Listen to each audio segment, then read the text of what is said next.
সাবাস, বড় তো খুব। তোমরা আছো বলেই বেঁচে থাকতে ভালো লাগে। সাক্ষাৎ প্রার্থী সেনাপতি জনাব রায়দুল্লভ। সেনাপতি রায়দুল্লভ এ সময়ে এখানে আসবেন তা ভাবিনি। নৃত্যগীত পড়ে হবে। আমাকে আপনি নৃত্যগীতের সুধারসে একেবারে নিরাসক্ত বলেই ধরে নিয়েছেন। তা নয়, তবে আপনি যখন ছদ্মবেশে হঠাৎ এখানে উপস্থিত হয়েছেন তখনই বুঝেছি প্রয়োজন জরুরি, তাই সময় নষ্ট করতে চাইলুম না। দুদণ্ড সময় নষ্ট করে একটু আমোদ প্রমোদই না হয় হতো। অহরহ অশান্তি আর অব্যবস্থার মধ্য থেকে জীবন বিষাদ হয়ে উঠেছে। কিন্তু এই নর্তকীকে আপনি পেলেন কোথায়? একে যেন এর আগে দেখেছি বলে মনে হচ্ছে। সে যাক, হঠাৎ আপনার এখানে বৈঠকের আয়োজন? তাও খবর পেলাম কিছুক্ষণ আমার এখানে না করে উপায় কি? মোহনলালের গুপ্তচর জীবন অসম্ভব করে তুলেছে। আমার বাসগৃহ অনেকটা নিরাপদ, কারণ মোহনলাল জানে যে আমি নাচ গানে মশগুল থাকতেই ভালোবাসি। কে কে আসছেন এখানে? প্রয়োজনীয় সবাই। তাছাড়া বাইরে থেকে বিশেষ অতিথি হিসেবে আসবেন কোম্পানির প্রতিনিধি কেউ একজন। কোম্পানির প্রতিনিধি কলকাতা থেকে এখানে আসছেন? তিনি আসবেন কাশিমবাজার থেকে। সে যা হোক, আলোচনায় আমি থাকতে পারবো না, কারণ আমার পক্ষে বেশিক্ষণ বাইরে থাকা নিরাপদ নয়। কখন কি কাজে নবাব তলব করে বসবেন তার ঠিক নেই। তলবের সঙ্গে সঙ্গে হাজিরা না পেলে তখনই সন্দেহ জমে উঠবে। আপনার কাছে তাই এলাম শুধু আমার সম্বন্ধে কি ব্যবস্থা হলো তা জানতে। আপনার ব্যবস্থা তো পাকা। সিরাজের পতন হলে আব্বা হবেন মুসনদের মালিক, কাজেই সিপাহসালারের পদ আপনার জন্য একেবারে নির্দিষ্ট। আমার দাবিও তাই। তবে আর একটা কথা, চারিদিককার অবস্থা দেখে যদি বুঝি যে আপনাদের সাফল্যের কোনো আশা নেই, তাহলে কিন্তু আমার সহায়তা আপনারা আশা করবেন না। কি ব্যাপার, আপনাকে যেন কিছুটা আতঙ্কিত মনে হচ্ছে? আতঙ্কিত নই, কিন্তু দ্বিধাগ্রস্ত হওয়াটা অস্বাভাবিক নয়। চারিদিকে শুধু অবিশ্বাস আর ষড়যন্ত্র। মেহমান এসে পড়েছেন। আমি সরে পড়ি। বসেই যান না, মেহমানরা এসে পড়েছেন। কিছুক্ষণের ভেতরেই বৈঠক শুরু হয়ে যাবে। না, আমার কেমন যেন অস্বস্তি লাগছে। আমি পালাই, কিন্তু আমার সঙ্গে যে ওয়াদা তার যেন খেলাপ না হয়। সিপাহসালার জনাব মীর জাফর আলী খান আসছেন। একটু আগে রায়দুল্লভ এসেছিলেন, ব্যক্তিগত কারণে তিনি আলোচনায় থাকতে পারবেন না বললেন, কিন্তু তার দাবির কথাটা আমার কাছে তিনি খোলাখুলি জানিয়ে গেছেন। তাকে প্রধান সেনাপতির পদ দিতে হবে, এই তো। সবাই উচ্চাবিলাসী, সবাই সুযোগ খুঁজছে। তা না হলে রায়দুল্লভ মাসে মাসে আমার কাছ থেকে যে বেতন পাচ্ছে তাতেই তার স্বর্গ হাতে পাবার কথা। ও সব কথা থাক, সবাই একজোটে কাজ করতে হবে, সকলের দাবি মানতে হবে। রায়দুল্লভ ক্ষুদ্র শক্তিধর, তার সাহায্যেই আমরা জিতবো এমন কথা নয়, কিন্তু প্রয়োজনীয় মুহূর্তে নবাবের সঙ্গে তার বিশ্বাসঘাতকতার গুরুত্ব আছে বই কি। মহিলা মেহমান, জানো না সওয়ারি। চট করে দেখে এসো, আত্মীয়রাই কেউ হবে হয়তো। আজকের আলোচনায় উমিচাঁদ অনুপস্থিত, কিন্তু তাকে বাদ দিয়ে তো আর কোম্পানির সঙ্গে চুক্তি স্বাক্ষর সম্ভব নয়। এরাই জানানা সওয়ারি। আব্রু রক্ষার্থে বোরকা পরে এসেছিলেন, তাই সকলে ভেবেছে জানানা সওয়ারি। Sorry to disappoint you gentleman, are you surprised? আমার সাথে ইনি Robert Clive. Colonel Clive? Are you surprised? অবাক হলেন? অবাক হবারই কথা। এ সময় এইভাবে এখানে আসা খুবই বিপজ্জনক। বিপজ্জনক? কার বিপদ? জাফর আলী খান? আপনার না আমার? দুজনেরই, তবে আপনার কিছুটা বেশি। আমার কোনো বিপদ নেই, তাছাড়া বিপদ ঘটাবে কে? নবাবের গুপ্তচরের হাতে তো পড়। নবাবকে আমার কোনো ভয় নেই, কারণ সে আমাদের কিছুই করতে পারবে না। কেন পারবে না? গাল ফুলিয়ে বড় বড় কথা বললেই সব হয়ে গেল নাকি? তুমি এখানে এসেছ, তোমাকে ধরে বস্তাবন্দি হলো বেড়ালের মতো পানাপুকুরে দু চারটে চুবুনি দিতে দিল্লির বাদশাহের ফরমান জোগাড় করতে হবে নাকি? I do not understand your whole business. But I am sure Nawab can cause no harm more to us. ভগবানের দিব্যিকর নেই সাহেব। তোমরা বড় বেহা। এই সেদিন কলকাতায় যা মার খেয়েছ এখনো তার ব্যথা বলার কথা নয়। এরই ভেতর দেখো শেখজি, এক আধবার অমন হয়েই থাকে, তাছাড়া রবার্ট ক্লাইভের সঙ্গে এখনো যুদ্ধ হয়নি। যখন হবে তখন তার ফুল দেখবে। সেটা দেখবার আগেই গলাবাজি করছো কেন? এই জন্যে যে নবাবের কোনো ক্ষমতা নেই, যার প্রধান সেনাপতি বিশ্বাসঘাতক, যার খাজাঞ্চি দেওয়ান আমির উমরা সবাই প্রতারক, তার কোনো ক্ষমতা থাকতে পারে না। তবে হ্যাঁ, আপনারা ইচ্ছে করলে আমাদের ক্ষতি করতে পারেন। আমরা ক্ষতি করব? Why not? আপনারা সব পারেন। আজ নবাবকে ডুবাচ্ছেন, কাল আমাদের পথে বসাবেন না, তা কি বিশ্বাস করা যায়? আমি বরং নবাবকে বিশ্বাস করতে পারি, কিন্তু এইসব কথার জন্যই আমরা এখানে হাজির হয়েছি না। সরি মিস্টার জাফর আলী খান, হ্যাঁ একটা জরুরি কথা আগেই সেরে নেওয়া যাক। অমিচাঁদ এ যুগের সেরা বিশ্বাসঘাতক। আমাদের প্ল্যানের কথা সে নবাবকে জানিয়ে দিয়েছে। কলকাতা অ্যাটাকের সময় তার যা ক্ষতি হয়েছিল নবাব তা কম্পেনসেট করতে চেয়েছেন। স্কাউন্ডুইলটা আবার এক নতুন অফার নিও। এই কার আমাদের কাছে এসেছে আমি শুনেছি সে আরো 30 লক্ষ টাকা চায়। এবং তাকে অত টাকা দেবার মতো পজিশন আমাদের নয়। থাকলেও আমরা তা দেব না। কেন দেব? Why 30 lakh of rupees is no joke. কিন্তু অমিচাঁদ যে রকম ধরিবাজ, তাতে সে হয়তো অন্যরকম কিছু ষড়যন্ত্র করতে পারে। আমাদের যাবতীয় গুপ্ত খবর তার জানা। ডোন্ট ওরি রাজা, অমিচাঁদ অনেক বুদ্ধি রাখে, but Clive is no less. আমি অমিচাঁদকে ঠকাবার ব্যবস্থা করেছি। কি রকম ব্যবস্থা? দুটো দলিল হবে। আসল দলিলে অমিচাঁদের কোনো রেফারেন্স থাকবে না, নকল দলিলে লেখা থাকবে যে নবাব হেরে গেলে কোম্পানি অমিচাঁদকে 30 লক্ষ টাকা দেবে। কিন্তু সে যদি কোনো রকমে এই কথা জানতে পারে? আপনারা না জানালে জানবে না, আর জানলে কারো বুঝতে বাকি থাকবে না যে আপনারাই তা জানিয়েছেন। আমাদের সম্বন্ধে আপনারা নিশ্চিত থাকতে পারেন। দলিল সই করবে কে? মিতে সকলেই করেছেন। এখানে আপনি সই করবেন এবং রাজা রাজবল্লভ ও জগৎ শেঠ থাকবেন মিনেস।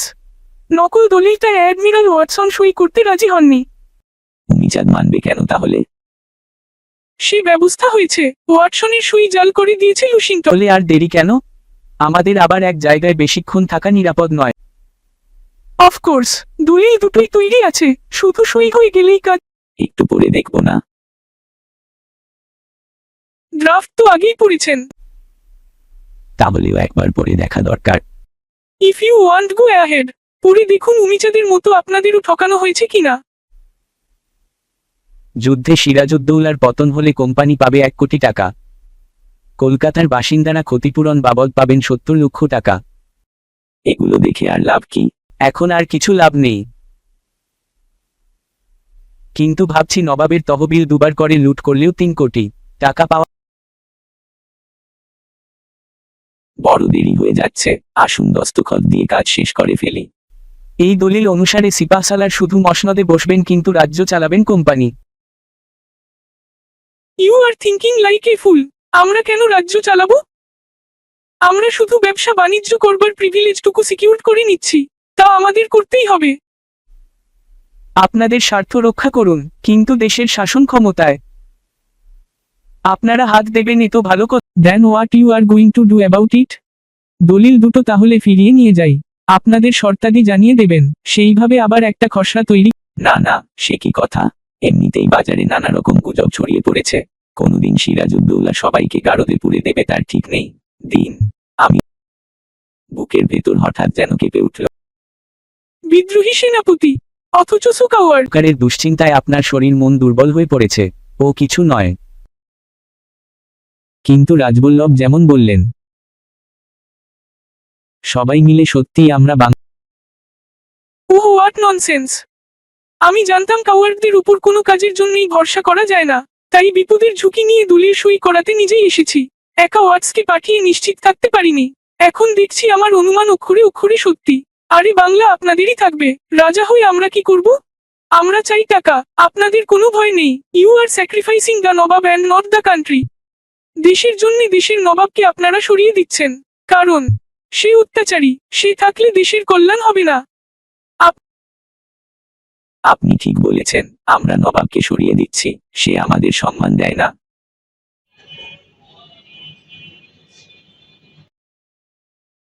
That's all right. আমরা এমন কিছু করলাম যা ইতিহাস হবে। You have done a great thing. A great thing.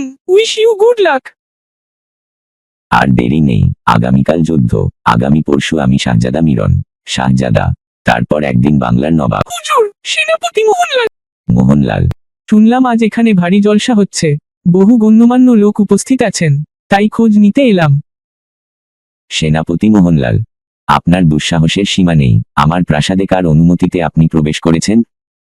প্রয়োজন মতো যে কোনো জায়গায় যাবার অনুমতি আমার আছে। সত্য বলুন, এখানে গুপ্ত ষড়যন্ত্র হচ্ছিল কি?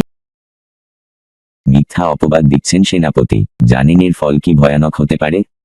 নবাবের সঙ্গে আব্বার সমস্ত গোলমাল সেদিন প্রকাশ্যে মিটমাট হয়ে গেল।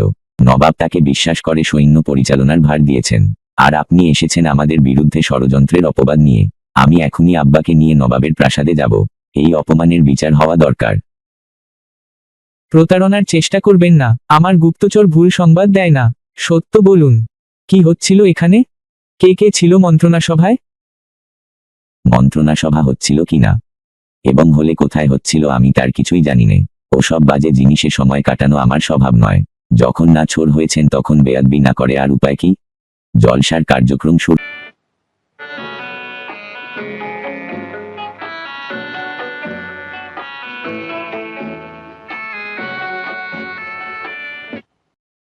এখানে কি হচ্ছিল আশা করি সেনাপতি বুঝতে পেরেছেন। মূরতিমান বেরসিক, আমাদের সম্বন্ধে আপনারা নিশ্চিত থাকতে পারেন। দলিল সই করবে কে? মিতে সকলেই করেছেন। এখানে আপনি সই করবেন এবং রাজা রাজবল্লভ ও জগৎ শেখ থাকবেন মিনেস। নকল দলিলটা অ্যাডমিরাল ওয়াটসন সই করতে রাজি হননি। উমিচাঁদ মানবে কেন তাহলে? সে ব্যবস্থা হয়েছে। ওয়াটসনের সই জাল করে দিয়েছে লুসিংটন। বলে আর দেরি কেন? আমাদের আবার এক জায়গায় বেশিক্ষণ থাকা নিরাপদ নয়। অফকোর্স, দুটোই তৈরি আছে, শুধু সই হয়ে গেলেই কাজ। একটু পরে দেখবো না? ড্রাফট তো আগেই পড়েছেন। তাহলেও একবার পরে দেখা দরকার। If you want go ahead, পরে দেখুন উমিচাঁদের মতো আপনাদেরও ঠকানো হয়েছে কিনা। যুদ্ধে সিরাজউদ্দৌলার পতন হলে কোম্পানি পাবে 1 কোটি টাকা। কলকাতার বাসিন্দারা ক্ষতিপূরণ বাবদ পাবেন 70 লক্ষ টাকা। এগুলো দেখে আর লাভ কি?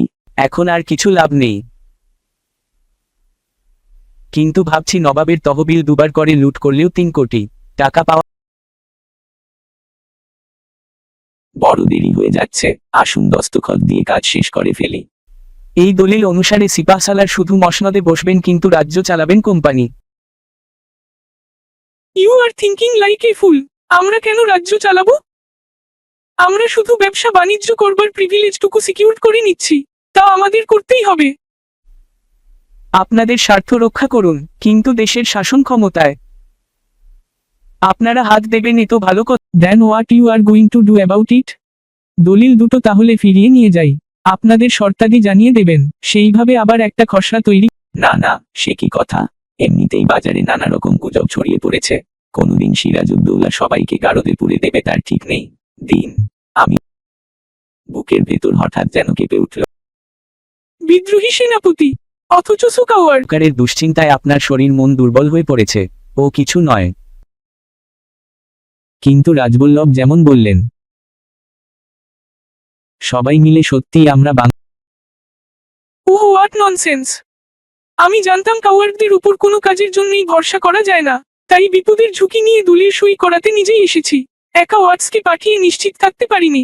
এখন দেখছি আমার অনুমান অক্ষরে অক্ষরে সত্যি। আরে বাংলা আপনাদেরই থাকবে। রাজা হয়ে আমরা কি করব?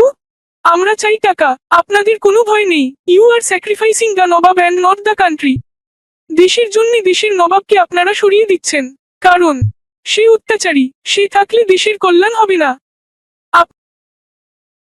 আপনি ঠিক বলেছেন, আমরা নবাবকে সরিয়ে দিচ্ছি। সে আমাদের সম্মান দেয় না।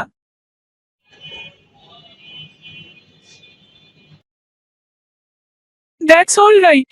আমরা এমন কিছু করলাম যা ইতিহাস হবে। You have done a great thing. A great thing. Wish you good lakh.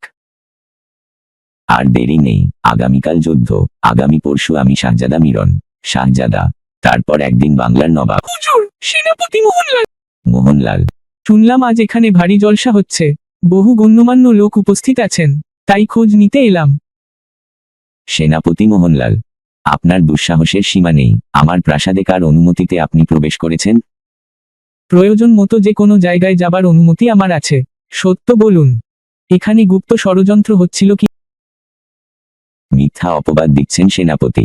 জানেন এর ফল কি ভয়ানক হতে পারে? নবাবের সঙ্গে আব্বার সমস্ত গোলমাল সেদিন প্রকাশ্যে মিটমাট হয়ে গেল। নবাব তাকে বিশ্বাস করে সৈন্য পরিচালনার ভার দিয়েছেন, আর আপনি এসেছেন আমাদের বিরুদ্ধে ষড়যন্ত্রের অপবাদ নিয়ে। আমি এখনই আব্বাকে নিয়ে নবাবের প্রাসাদে যাব। এই অপমানের বিচার হওয়া দরকার। প্রতারণার চেষ্টা করবেন না, আমার গুপ্তচর ভুল সংবাদ দেয় না। সত্য বলুন, কি হচ্ছিল এখানে? কে কে ছিল মন্ত্রণা সভায়? মন্ত্রণা সভা হচ্ছিল কিনা এবং হলে কোথায় হচ্ছিল আমি তার কিছুই জানি নে। ওসব বাজে জিনিসে সময় কাটানো আমার স্বভাব নয়। যখন না ছোর হয়েছেন তখন বেয়াদবি না করে আর উপায় কি? জলসার কার্যক্রম শুরু।